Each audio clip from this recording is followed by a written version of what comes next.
Hello, and welcome back to the mending series. This time we're going to learn how to fix a rip in a piece of clothing. Now, the thing about fabric and how it's made is that there are threads going up and down, and there are threads going side to side, which means whenever there is a rip in your clothing, usually it's a rip along the direction of wherever the threads are, which means it's also very common for your rips to rip in a kind of L shape. None of the material has worn away. It's just that the threads holding everything together has kind of torn. So as long as we bring those threads or replace those threads holding everything together, there shouldn't be any gaps within our fabric. I'm going to be showing you how to fix it by hand sewing using something called a baseball stitch. So go ahead and prepare your thread and double it for a little extra strength.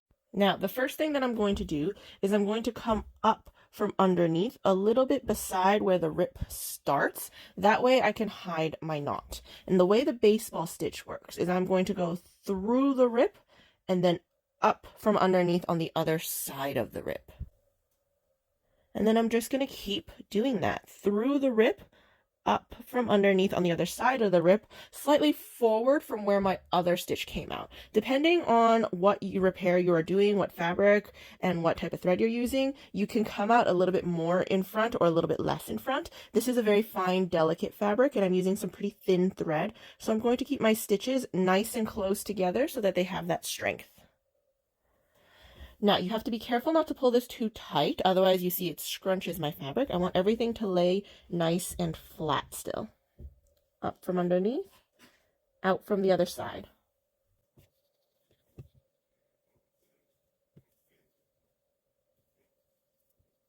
Now, once I get to the corner of the rip, you'll see I've started changing the spacing of my stitches. Where on this side, the inside edge of the rip, they're still nice and small, sometimes even closer together than they were over here. Whereas up here, they're getting slightly further apart. That way I can travel around the edges of this rip without affecting over here.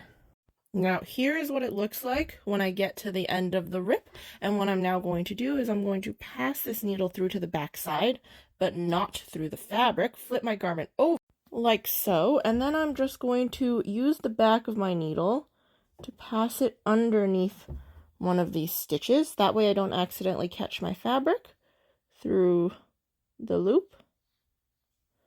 Tie a knot. Maybe just another knot on the spot for good measure. And then I'm done. And here's how that rip looks now. I highly recommend that if you try this out, start on a fabric that isn't so lightweight and shifty. It's a lot easier that way. Happy mending, and I'll see you next time.